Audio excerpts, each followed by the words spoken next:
Hello crystals, welcome back to my channel. In our country or in the all over the world, road traffic accidents are really very common.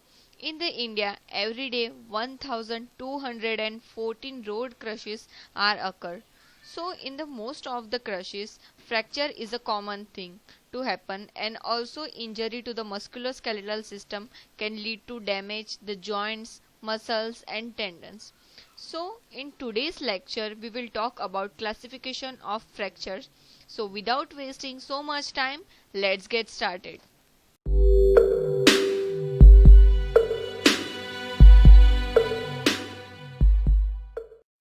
So, first of all, what is fracture? So, the fracture is a break in the continuity of a bone.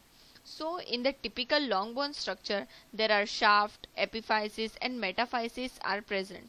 So, when due to trauma or by the other causes, if the pressure on the bone increases beyond their capacity, so the bone becomes unable to bear that pressure and the fracture occurs.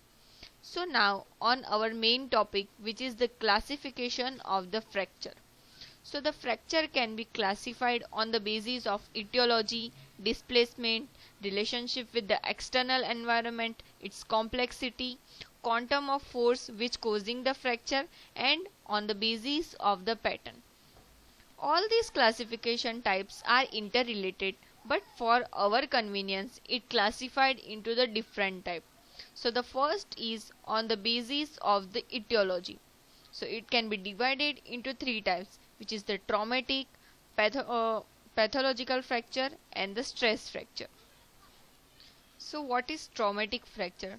So the traumatic fracture means the fracture which is caused by the trauma. It is called a traumatic fracture. As I said you before, the normal bone can withstand the considerable forces, but it breaks only when it is subjected to excessive forces. The example of traumatic fracture occurs due to the road traffic accidents or during the fights or when we fall from the height, etc. Second is pathological fracture. This type of fracture is mainly occurs due to some underlying conditions which causes the fracture. For example, osteoporosis or some metastatic conditions. So in these conditions, bones are unable to bear the weight and the fracture occurs. The third is the stress fracture. This is mainly caused by the chronic repetitive injury or force which causing the break in the bony trabeculi. The common example of stress fracture is the spondylolysis, which is the lumbar vertebrae, which is a stress fracture. These fractures are common occur in the athletes. You can see in this picture, this is the pathological fracture which is caused by the weakening of the bone due to some underlying conditions. And this is the example of the stress fracture. In this picture you can easily see the wedging of the vertebrae occur due to the repetitive chronic stress. Now on the basis of the displacement, it can be divided into the undisplaced and the displaced fracture. As the name suggests, undisplaced fracture means there is no displacement of the fracture segment occurs. Only there is a crack or the fracture line is present. For example, transverse fracture of the humerus. The second is the displaced fracture. The displaced fracture means there is a displacement of the fracture segment occurs.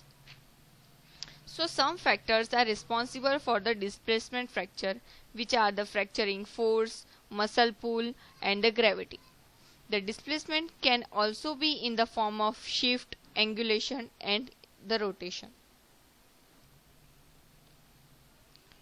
You can see in this picture there is an example of the undisplaced fracture. We can easily see in the X-ray there is no displacement of the fracture segment occurs. And this is the example of the displaced fracture. There we can easily see that there is a displacement of the fracture segment occurs.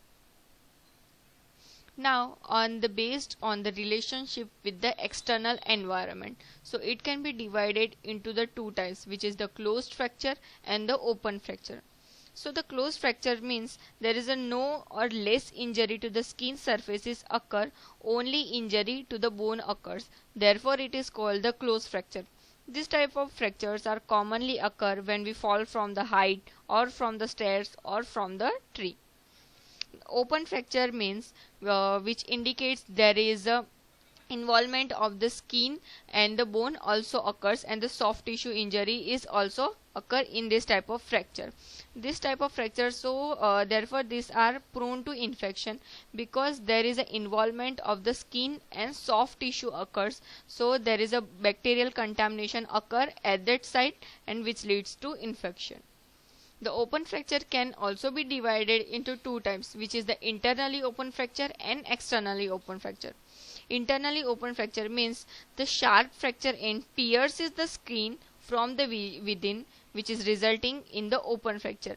And the externally open fracture means the object causing the fracture which lacerates into the skin and the soft tissue over the bone as it breaks the bone, which is resulting in the open fracture. You can see in this picture there is a open fracture in which there is a soft tissue injury and the skin also occurs. Now on the basis of the complexity. So on the basis of complexity, the fracture can be divided into the simple fracture and the complex fracture. Simple fracture means there is a fracture occurs only in the two pieces, which is usually easy to treat, and this type of fractures are example of the simple fracture is the transverse fracture of the humerus. The second is complex fracture, means there is a fracture occurs in a multiple fragments. So this type of fractures are complex to treat, and there is a healing process is slow in this type of fracture. We can example of the complex fracture is the comminuted fracture of the tibia, etc. Now on the quantum of force which causing the fracture. So there are two types in this category, which is the high velocity injury and the low velocity injury. As the name suggests, high velocity injury means there is a severe trauma or the force which leads to fracture. This type of fractures are commonly occurs during the road traffic accidents, and this type of fractures are slow to heal and are unstable. For example, comminuted fracture of the tibia. And the low velocity means there is a mild or moderate trauma which leads to the fracture. This type of fractures are easy to heal and stable. For example, transverse fracture of the humerus. Now on the basis of the pattern. So it can be divided into the transverse fracture, oblique fracture, spiral fracture, comminuted fracture, and the segmental fracture. The transverse fracture means the fracture lines run perpendicular to the long axis of the bone. This type of fractures are mainly caused due to the tapping or the bending forces. The oblique fracture means the fracture line runs obliquely. This type of fractures are mainly occur due to the bending forces, which leads to this type of fractures. And the spiral fracture means the fracture line runs spirally in the more than one planes. This type of fractures are mainly occurs due to the twisting forces. Comminuted fracture means there is a fracture occurs in a multiple fragments, and this type of fractures are mainly occurs in the crushing type of injury. And the segmental fracture means this is a special type of fracture in which there are two fracture occurs in one bone but at the different levels. You can see in this picture this is the transverse type of fracture, displaced fracture. This is the oblique fracture. You can see the fracture line runs obliquely to the long axis of the bone. This is the spiral type of fracture. There is a fracture line runs spirally. This is the example of the comminuted fracture in which there is the fracture occurs in a multiple fragments. And this is the example of the segmental fracture. You can see This is the first fracture line and this is the second fracture line. The fracture occur in a one bone but at the different levels. And this is the second diagram for this type of fracture. The first is the transverse, means the fracture line runs transversely. This is a stress fracture. This is the oblique fracture. This is a green stick fracture, and this is the comminuted fracture.